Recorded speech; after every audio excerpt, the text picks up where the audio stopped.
कहा आपको दिखाते हैं। पाकिस्तान का नुकसान टीम जे ने किया है। जनरल जुडिशरी और जर्नलिस्ट। मीडिया पर तो गुस्सा निकाला जा रहा है, लेकिन इस रुकने असेंबली की अपनी अंग्रेजी का कोई हाल नहीं है। बहरहाल अब आप देख सकेंगे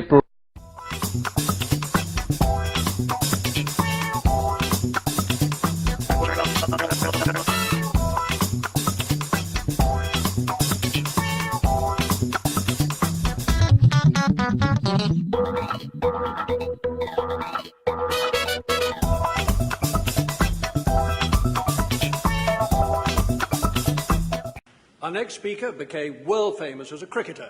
He captained the Pakistan cricket team for 10 years, longer than any other Pakistani captain. Since then, he's become a politician, the founder and the leader of Pakistan's Movement for Justice Party.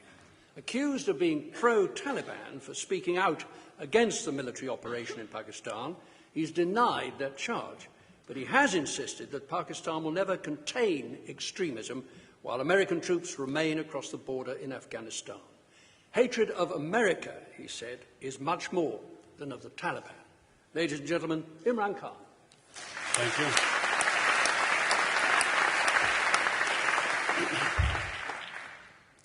Well, Pakistan was introduced as the most volatile, dangerous place in the world. But no Pakistani was involved in 9/11. There were no militant Taliban in Pakistan. Osama bin Laden, trained by the CIA, was in Afghanistan. So how has this happened? Why is Pakistan today the most dangerous place? In my opinion, it's the military operations that created Taliban. General Musharraf made the biggest blunder in 2004 by sending the Pakistan army to Waziristan. When the army went into Waziristan, and this is very important to understand why the army was sent there were supposedly 200 Al-Qaeda that had come over after the Tora Bora operation that had come into Waziristan. The fundamental mistake made by General Musharraf was exactly the mistake made by the Americans after 9/11. The real enemy was Al-Qaeda. Taliban were religious fundamentalists. They had no capability of hitting Western targets. No Pashtun has ever been involved in international terrorism. Taliban were Pashtuns, not capable of doing anything outside Afghanistan. So by not separating the two, the Americans made the fundamental mistake by pushing the Taliban towards Al-Qaeda, whereas they should have separated the two. Similarly, when Musharraf was pushed by the Americans to get after these 200 Al-Qaeda, he should have isolated these 200 Al-Qaeda rather than pushing potentially 1 million armed men in the tribal areas towards Al-Qaeda, which is what he did. So today, after the Waziristan operation started, at the same time there were these drone attacks in Pakistan. You hear about these drone attacks, that there's some sort of precision bombing going on. Just this year, the government published figures of 2009, 44 drone attacks killed 708 people. 8 were terrorists, 700 were civilians. The drone attacks, along with military operations, are what created the Pakistan Taliban after 2 years. So 2004, the operation started. 2006 is the first time we started hearing about the Pakistan Taliban. Each operation produced more militants. Last year, we had 500 blasts in Pakistan. The army operations produced refugees within Pakistan out of the tribal areas. At one point, there were 2.3 million people internally displaced. Out of the tribal areas, not Swat, which is a settled area, out of the tribal areas, there are at least 800,000 people displaced. The entire economy of the tribal area has been destroyed. In Frontier, the economy has gone down by 80%. There's masses of unemployed youth roaming around. There's discontent in the area. All these operations are feeding the militants. What you call Taliban, the ideological element in the Taliban is very limited. There are very few people who actually, in this whole Taliban movement, who actually have the same sort of ideological beliefs of imposing some sort of a Sharia. The majority are the tribal Pashtuns, who out of the reaction to this so-called collateral damage, and let me tell you, the insanity, the immorality of these military operations.